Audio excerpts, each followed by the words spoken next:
Immédiatement l'État.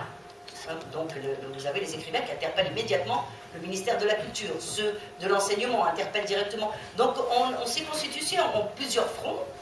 Il y a d'autres qui travaillent seulement au niveau politique, d'accord, qui travaillent sur cette loi organique, qui ont même fait élaborer une loi organique et qu'ils ont proposé leur loi organique au niveau du Parlement. Vous en avez d'autres qui travaillent au niveau du lobbying, essayer d'introduire tous les partis politiques, de distribuer, etc. Même les chercheurs de l'Institut Amazir se sont constitués en association des chercheurs de l'Institut Amazir. Mais c'est une association indépendante de l'Institut. Et eux aussi mettent leur grain de sel. Aujourd'hui, ils font des conférences dans les bibliothèques nationales et interpellent les politiciens en leur disant « Nous allons vous faire une lumière académique sur l'Amazir ». Parce qu'ils disent n'importe quoi, les politiciens. Il y en a qui racontent n'importe quoi sur le Tifinagh, d'autres qui racontent n'importe quoi sur la langue amazir, d'autres n'importe quoi sur l'histoire. Donc on a dit, on va vous donner une petite leçon. Et on a fait cette association et ça fonctionne comme ça. Donc on interpelle. Ce qui se passe en fait, peut-être c'est différent, je ne sais pas, vous me direz, en Algérie c'est pareil, mais c'est qu'aujourd'hui, le mouvement amazir est incontournable. Quand il y a des activités, quand il y a des séminaires ou quoi que ce soit, ils sont toujours là à dire, bon, on va appeler celui-là, il est des droits comme celui-là, et puis quelqu'un du mouvement amazir. Maintenant, c'est devenu incontournable. On est présent partout. On est présent dans les droits humains, on est présent dans le mouvement féminin, on est présent partout. En fait, notre voix est portée un petit peu partout. Et on est devenu incontournable. Et aussi la question amazir n'est plus une question taboue. Elle n'est plus une question taboue, sauf qu'il y en a qui essayent d'essayer de démontrer que le Rifa n'a rien à voir avec Tajlahit, il n'a rien à voir avec, etc. Alors que bon, ce sont des ignorants en général qui n'ont rien à voir avec le domaine, ce sont des politiciens, mais qui veulent travailler à ce niveau-là pour essayer de faire en sorte de casser Tamazir. Et dernièrement, il y a eu un nouveau mouvement qui s'appelle le mouvement des Daligistes. Alors, c'est nous qui les avons réveillés, en fait. Donc, le mouvement des Daligistes, c'est des gens qui demandent est-ce que l'arabe classique soit enlevé de l'école et qu'on l'introduise déjà marocain, qui va être travaillé, qui a déjà été travaillé. Ils ont des manuels scolaires, ils ont déjà tout mis en place pour travailler. Et là maintenant, aujourd'hui, c'est la bagarre entre les deux, c'est-à-dire ceux qui sont pour l'arabe classique et qui disent que c'est ça notre langue marocaine, et maternelle même, il y en a un qui l'a dit, qui a dit que lui il parlait en langue classique avec l'épicier, etc. Et puis les autres qui sont là pour dire, ça c'est nous, la Darija c'est nous. C'est la naissance en fait d'une langue qui a une structure plus ou moins amazir, qui a du lexique arabe mais du lexique amazir aussi. Ça c'est autre chose. Et eux se battent pour ça, ils refusent de lâcher prise. Là ils veulent être dans les médias, ils veulent être dans les, etc. Mais ils sont combattus, alors là, d'une manière virulente. Nous ont foutu la paix, on est dans la Constitution, maintenant je vous dis, c'est important. On avait compris dès le départ que s'il y a des débats officiels, on allait toujours nous dire « Oh, écoutez, bon, ça va, vous pouvez être là et là, mais bon, la seule langue qui a le droit d'exister, et avec les textes juridiques, c'est l'arabe. » Donc là, dès que quelqu'un vous dit l'amazir, vous dites « Oh, tu es contre la Constitution, quoi. » Non, c'est pas ça. C'est que je veux dire par là que oui, mais elle ne peut pas être officielle parce que ceci, cela. Donc, ceci, cela, ça veut dire tout ce qui est scientifique. C'est pour ça que l'association des chercheurs de l'IRCAM essaye de travailler dans ce sens. Ici, ce que je suis en train de vous montrer, c'est autre chose. Il y a un grand problème sur lequel travaille aujourd'hui, et ça va être, je pense que dans l'avenir, ça va être le gros problème qui va faire beaucoup d'histoire, et je pense qu'il va y avoir un gros problème avec l'État marocain, c'est le problème de la terre. En ce moment, il y a toujours eu des pillages des régions. Il y a toujours eu aussi des confiscations de terres de tribus, entre guillemets.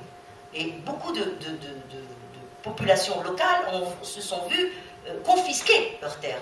Et aujourd'hui, elles se sont organisées en plusieurs associations, dans le sud, dans le centre, dans le nord. Et aujourd'hui, elles ont une coordination entre elles. Elles ont des avocats qui ont pris en main leur dossier. Et il y a quelques populations qui ont gagné au niveau du tribunal.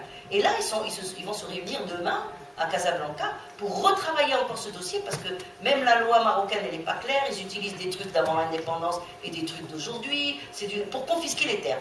Donc il y a des grosses erreurs judiciaires de la part de l'État. Et là, c'est un dossier qui va être très chaud.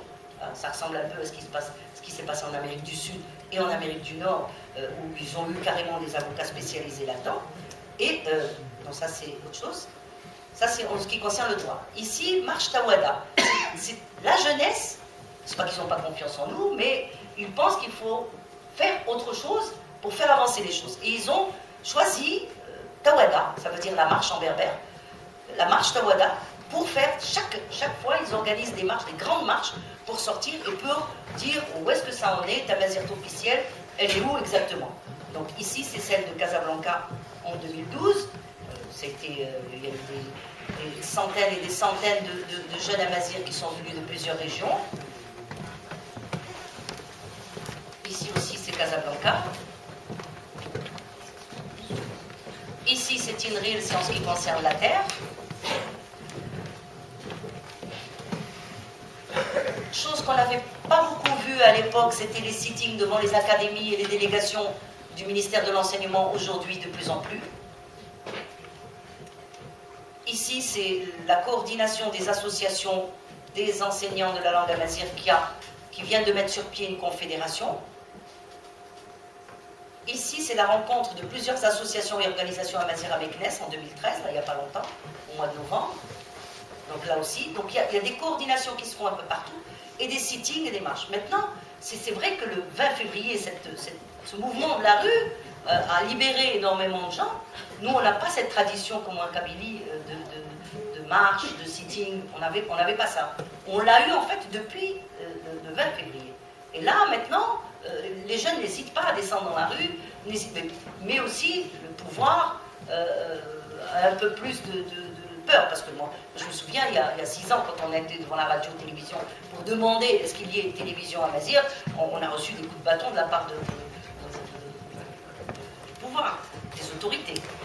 Là, maintenant, il y a une culture qui se développe de plus en plus de sitting, de marche et de coordination de toutes les régions.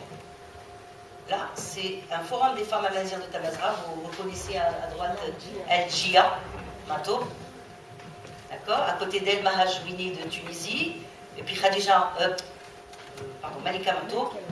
Et à gauche, on a une Libyenne amazir et une Touareg. Voilà. Nous avions fait ça à Tanger, forum des femmes amazirs de Tamazra. Qu'on a mis sur place. Là aussi, les femmes aussi se mobilisent. Il y a aussi la voix amazir, la voix de la femme amazir, qui existe aussi au Maroc, où les femmes essayent en fait de travailler dans le sens des femmes aussi, mais essayer aussi de travailler avec les femmes parce que même le code de la famille, etc., en ce qui concerne Tamazir, ce n'est pas bien compris. Donc on a fait des vidéos, on a fait des cassettes vidéo. Ça, c'est les associations qui font ça. D'accord ? Et puis, bon, je crois que vous m'aviez posé une question. Est-ce que c'est l'État qui prend en charge le ministère de l'enseignement ? Oui, l'État prend en charge tout. Hein. Les associations, elles, vous voyez les luttes qu'elles mènent. Elles ne sont pas là pour enseigner. Elles l'ont fait dans les années 70, 80, parce qu'il n'y avait rien du tout. Mais aujourd'hui, ce sont les enseignants, c'est le ministère de l'enseignement qui prend ça en charge. Voilà. Et là, c'est, comme on dit, les rayons de soleil sur notre drapeau. Allez, merci.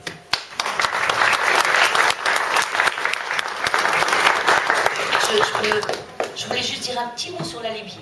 Hein, un petit mot sur la Libye. En ce qui concerne la Libye, on a toujours eu des contacts très étroits avec eux, même du temps de Kadhafi. C'est-à-dire que les jeunes venaient chez nous, à Gadir, à Rabat, à Casablanca, faisaient partie du mouvement, faisaient partie du congrès de la jeunesse, etc. 2 d'entre eux ont été d'ailleurs enfermés en prison de retour d'Agadir parce qu'ils ont fait partie de ce congrès. Les 2 jumeaux, heureusement pour eux, ils ont été libérés parce qu'à ce moment-là, il y a eu, 2 mois après, il y a eu Kadhafi qui avait sauté. Et puis on a continué à rester en contact avec eux. Depuis que Kadhafi est tombé, même pendant la révolution, on est resté en contact parce qu'ils voulaient utiliser le tifinagh comme une arme. Donc, qu'est-ce qu'ils ont fait? Ils écrivaient tout en amazigh, tout en tifinagh, et ils le mettaient partout, dans les ronds-points, les drapeaux, les écrits, etc. Puis à chaque fois, ils nous envoyaient comment vous dites ce mot, comment vous dites celui-là, il faut qu'on l'accroche. Et tout. Puis ils ont voulu mettre sur pied aussi des manuels scolaires pour enseigner. Ils ne voulaient pas attendre qu'il y ait constitution d'un État libyen, etc. Puis ils se sont dit, on va commencer le travail, puis on verra ce qu'on verra. Est-ce qu'il va y avoir un État libyen? S'il n'y en a pas un, il y aura au moins la région Amazigh qui sera là, qui survivra et qui pourra enseigner. Donc on a travaillé avec eux, le premier manuel scolaire, je l'ai travaillé avec quelqu'un avec Madriss Madi par mail. Donc, il a fait son... Je ne parle pas de la langue, hein, je parle surtout de l'approche méthodologique au niveau didactique pour le manuel scolaire. Nous avons travaillé avec eux la constitution, la proposition de constitution, en ce qui concerne le mouvement Amazigh, le conseil des Imazighen en Libye. On a travaillé avec eux, ils l'ont fait en arabe, on a travaillé avec eux la proposition de constitution. On est très liés à tel point qu'ils ont demandé des formateurs. Bon, comme ça ne peut pas se faire entre États, ce sont des volontaires, des enseignants volontaires du mouvement Amazigh qui vont tous les mois pour donner des formations à Jadou, à Zouara, etc., aux enseignants. Et puis, bon, il y a un aller-retour constant, c'est-à-dire qu'on a de la visite constante, même à l'Institut Amazigh. Là, on a reçu, même pas avant-hier, une trentaine, puis après il y a eu une douzaine, etc., qui viennent, qui prennent des bouquins, etc., qui discutent, qui voient comment... qui discutent aussi comment faire pour mettre sur pied quelque chose, parce que c'est pas évident ce qui se passe chez eux, hein, c'est-à-dire qu'il y a plusieurs ethnies, mais apparemment les arabistes et les islamistes ne veulent absolument pas entendre parler de Tamazight officiel dans la Constitution, et là je pense qu'ils ont quand même une grosse bataille à mener.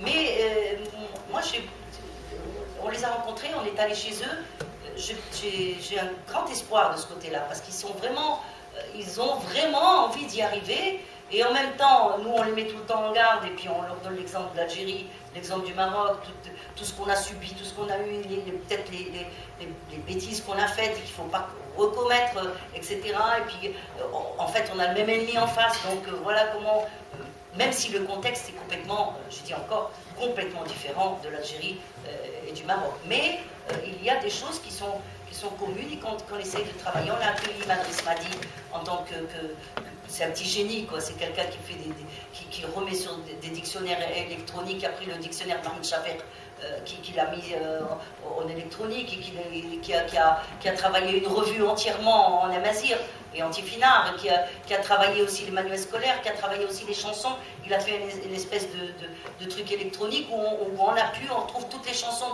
de toute Tamazra. Ça veut dire, vous voulez l'Algérie, vous y allez, vous trouvez tous les chanteurs, mais c'est quelque chose d'extraordinaire.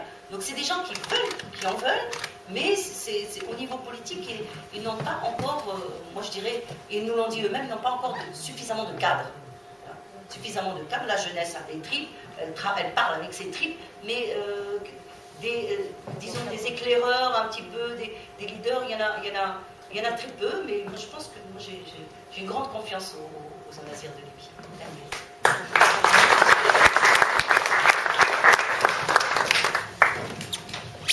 Merci Madame Tomati pour l'horizon qui est très riche.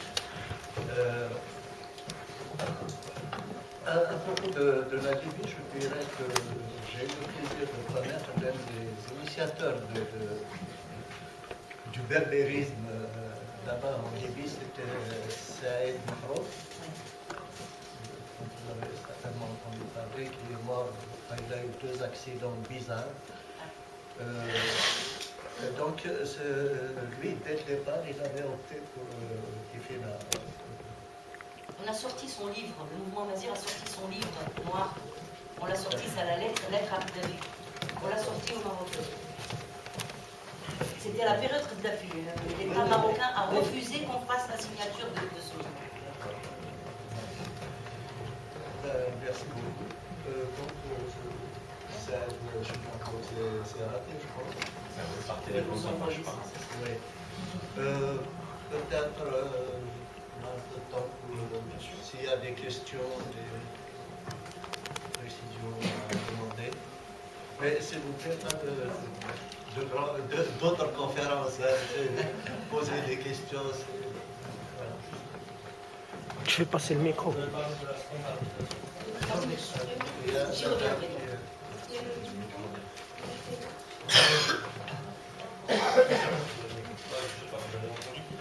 À un moment où, dans la conférence, vous parliez de la standardisation de la langue amazigh, est-ce que vous avez plus de...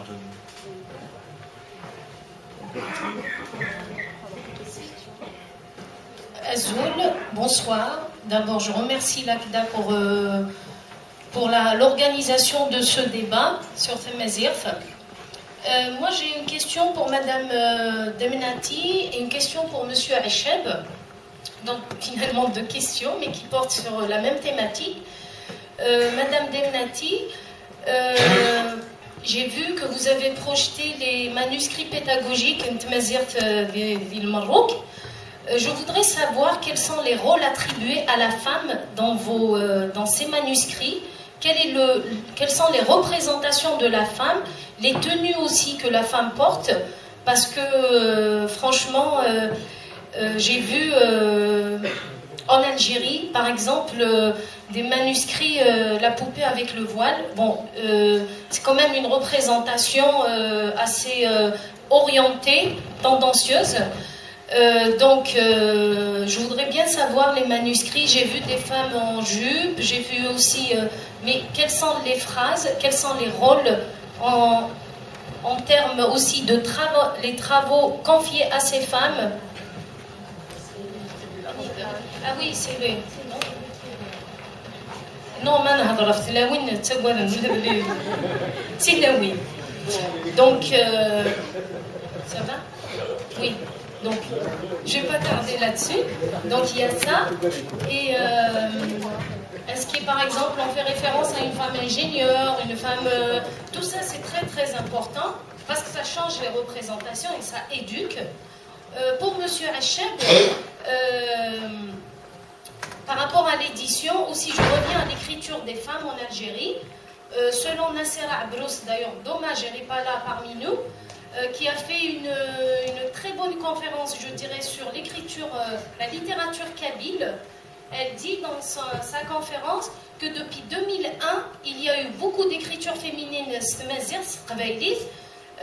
que vous avez eu à éditer, à diffuser des écrits, des romans, des nouvelles de femmes kabyles? Et si c'est le cas, quelles sont les thématiques dans lesquelles les femmes kabyles écrivent le plus? Parce que si elles sont passées à l'écrit, de l'oralité à l'écrit, comme disait M. Ben Mohamed, certes, تمطوثي اكسلمات ثمازيغ تقبايلي في وراويس لا معنى ولا بركز باغي يسعى غزاليس بسلم ذاكيني. Et je vous remercie de vos réponses. Merci beaucoup.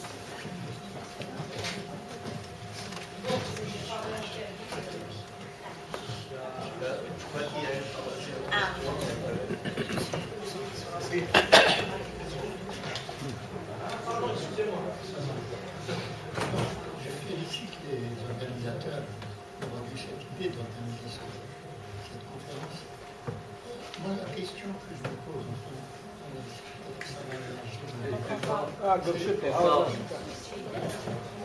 c'est de savoir qu'est-ce qu'est la culture maghrébine.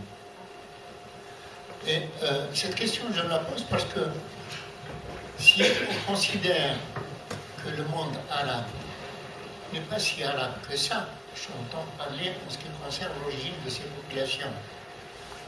Du désert de l'Arabie Saoudite, combien de gens sont sortis pour peupler tout ce monde arabe? Enfin, il est évident que, par exemple, le Maghreb, il est berbère. Et à partir de là, enfin, parler de l'arabe parlé, c'est une langue usuelle. C'est une langue qui, compte tenu de la situation dans laquelle on s'est trouvé, enfin, a été inventée, a surgi. Mais moi, je pense que je vous raconte une anecdote arabophone. Je me suis trouvé un jour en pays kabyle pour accompagner une mariée.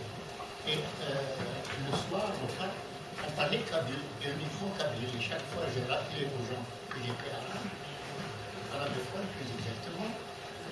Et à la fin, il y a quelqu'un qui est sorti, qui est venu avec un dictionnaire français-kabyle et qui me dit « T'as qu'à apprendre le kabyle, toi aussi ». Bon, ça me fait rigoler, mais c'était vrai que j'ai à apprendre le berbère ici pour mieux, justement, exprimer la culture de mon pays dans l'origine. Merci.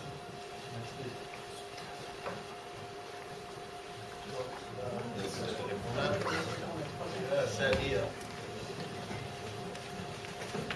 ما شاء الله عليك. Il faut que les intervenants se rappellent au moins des questions. Oui. Je voudrais poser deux questions à M. Achab et une à Mme Lemnati. Monsieur Achab, vous êtes éditeur et on organise, j'ai l'impression, régulièrement des salons du livre à Mazir, à Ouira, à Tizi Ouzou, à Béjaïa et pas ailleurs. Alors, est-ce que cette façon de confiner les ouvrages en Tamazir dans une région géographiquement délimitée signifie que vous n'avez pas accès au salon du livre, parce qu'il y a quand même un grand salon du livre à Alger qui a une dimension internationale. Alors, voilà. Alors, ma question, c'est est-ce que c'est pour des raisons idéologiques que vous ne le faites pas? Je n'en sais rien. Ou économique, ça je peux le comprendre parce que je connais un peu le milieu de l'édition et je sais que la location des stands est des fois exorbitante pour des petites maisons d'édition. Et dans ce cas, est-ce qu'on ne peut pas imaginer, un peu comme au Festival d'Avignon, un festival officiel et un festival off qui a été créé précisément parce que les petites troupes de théâtre ne pouvaient pas accéder aux conditions exigées pour l'accès au théâtre, voilà, au festival officiel. Est-ce qu'on ne peut pas imaginer un salon off à Mazir au sein du salon du livre international d'Alger? Ça, c'est ma première question. La seconde concerne le fichier berbère. Pour avoir évolué un peu dans le milieu des pères et des sœurs qui ont travaillé à l'élaboration de ce fichier, je sais qu'il a été saisi dans les années 70, il a été mis sous séquestre à ce moment-là, qu'il n'était toujours pas accessible dans les années 80, toujours pas accessible dans les années 90. Et si aujourd'hui vous avez la possibilité de reprendre les éléments qui composent ce fichier, est-ce que ça veut dire que le séquestre a été levé? Et il a été levé quand? Par qui? Et est-ce qu'il concerne l'ensemble du fichier ou une partie seulement? Est-ce que c'est un fichier global que vous avez récupéré ou est-ce que c'est un fichier expurgé de certains éléments? Voilà, ça c'est mes questions à Monsieur Achab. Madame Dermati, j'aimerais vous poser une question concernant l'enseignement de la langue. Je ne connais pas bien les réalités de votre mouvement, mais je sais que vous faites un travail formidable sur le plan idéologique. Vous avez des chercheurs, vous avez des militants, vous avez des associations qui bougent énormément. Mais est-ce que la faillite que vous avez annoncée concernant l'enseignement de Tamazir ne réside pas dans la formation des maîtres? Est-ce que vous avez suffisamment de moyens pour former des maîtres susceptibles de couvrir un grand pays alors que vous partez de rien finalement? Voilà, c'était ma question. Je crois que c'est bon. C'est bon. Madame,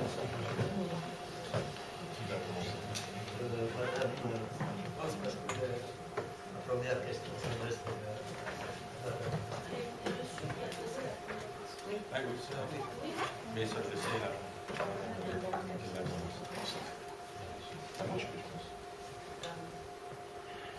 pense. Je- Oui, ça marche.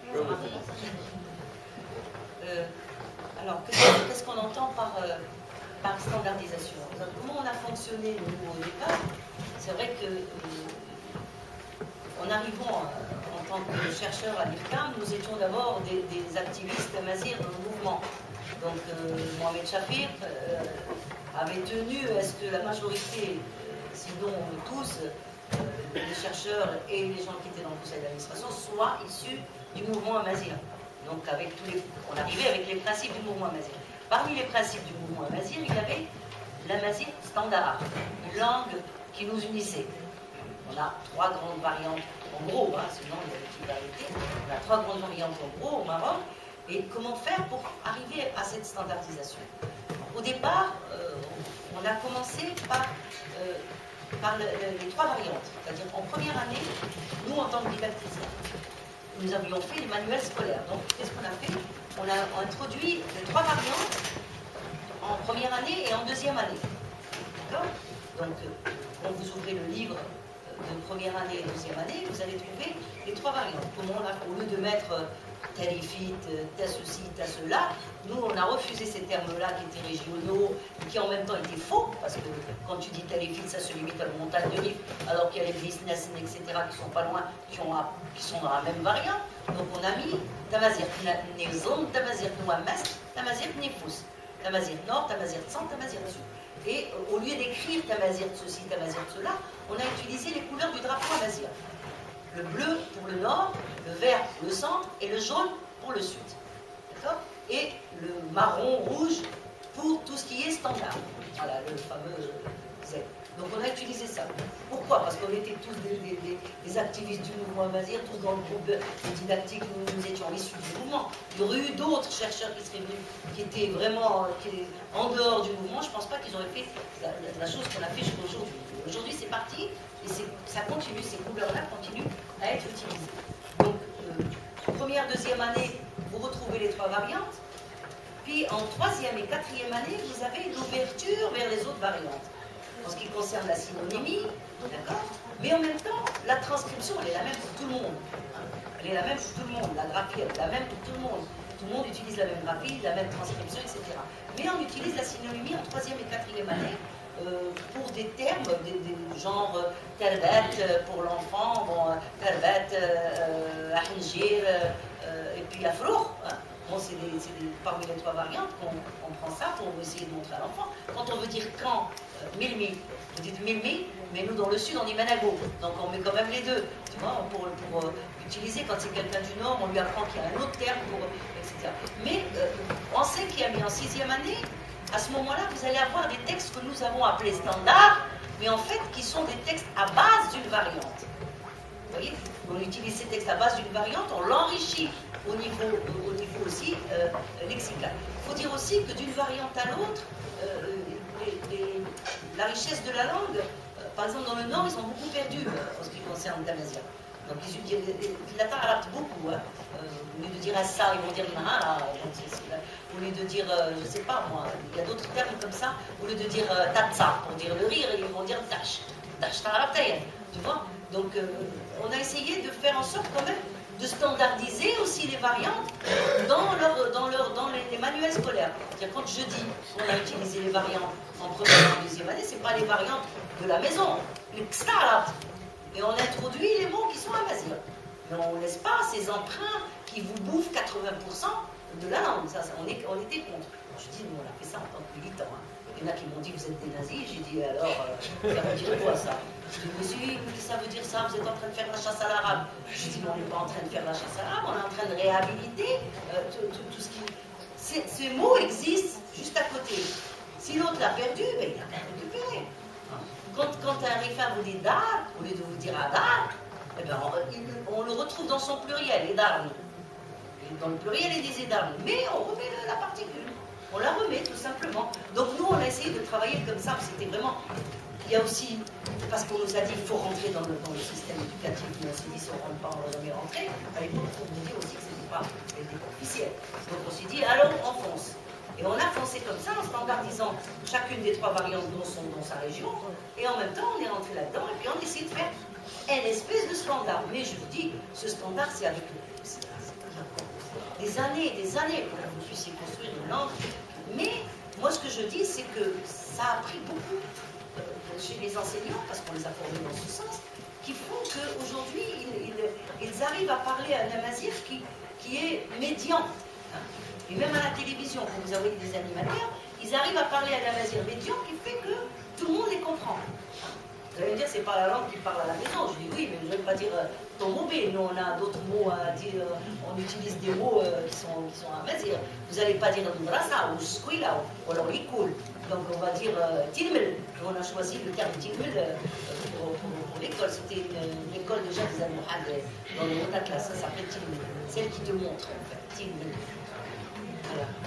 Donc, voilà, c'est comme ça que... Moi je dis, le travail n'est pas fini. Hein. Quand je dis standardisation, on n'a pas construit une langue de laboratoire. On refuse ça. On ne fait pas le truc qu'ils ont fait en arabe classique. Tu parachutes une langue que les gens ne comprennent pas. Nous, on veut que l'enfant aille doucement, qu'il accueille dans sa langue maternelle. Quand même réajuster un peu. Hein. Je ne vais pas l'accueillir dans sa langue maternelle, faire comme ils font en anglais, comme ils font dans les autres langues. Hein. Et puis, à ce moment-là, tu l'emmènes doucement vers les autres, à découvrir les autres. Et puis à ce moment-là, on essaye de faire des textes. Et aujourd'hui, il y a même des écrivains qui écrivent, et c'est pas néologisme, hein, qui écrivent dans une langue qu'ils estiment être compris par tous. C'est-à-dire une espèce d'amazir standard où il y a des termes qui sont, où on a standardisé quelques mots. Par exemple, au lieu de dire dans, on dit dans Gdadlat. Nous, dans le sud, on dit on n'a que des hein. On nous appelle d'ailleurs les Arabes. C'est dans longtemps que ça. Et la standardisation, avec les linguistes, avec le travail des linguistes, on a choisi le « de » comme standard. Donc aujourd'hui, même quand on écrit des textes du sud, on utilise le « de ». On a enlevé le...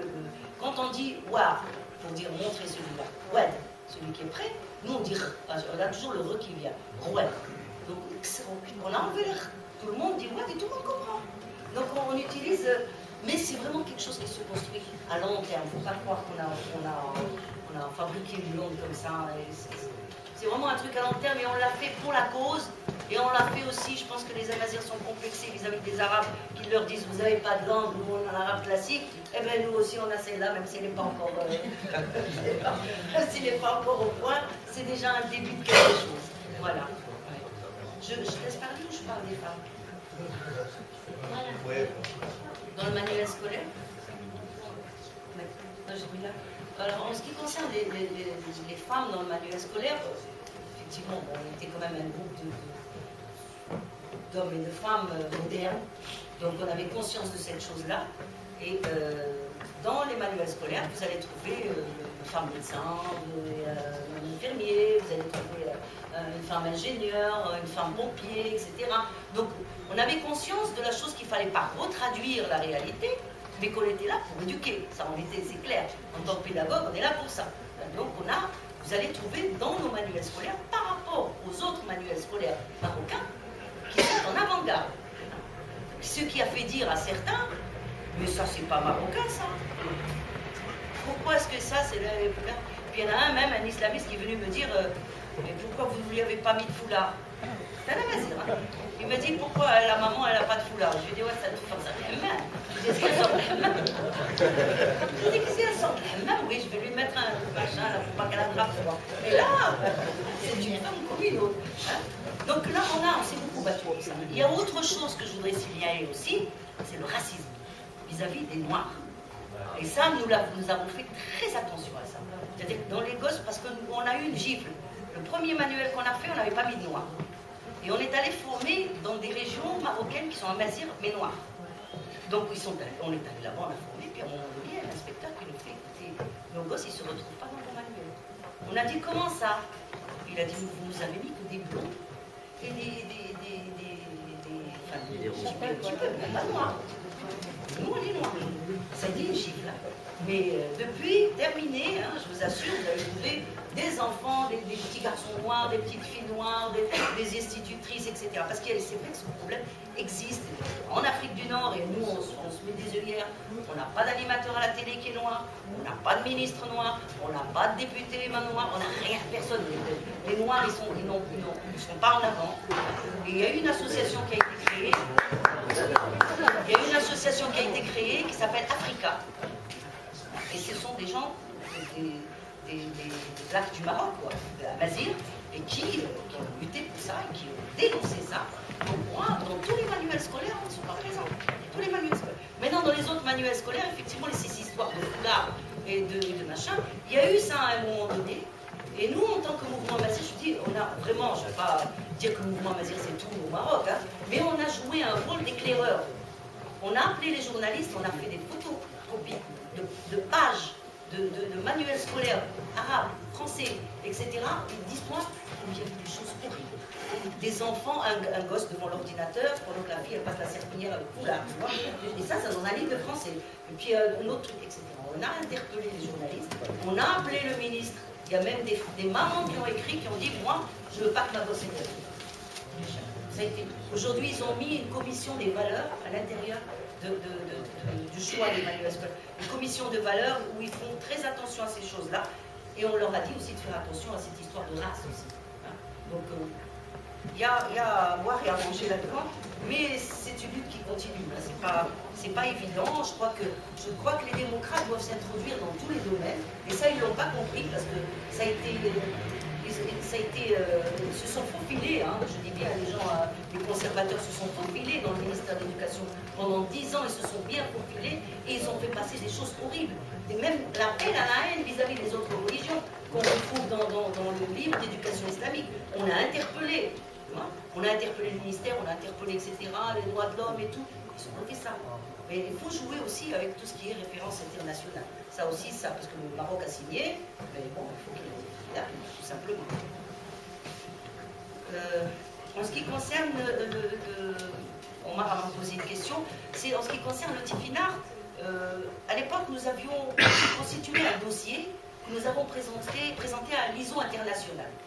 Donc, la graphie a été acceptée en tant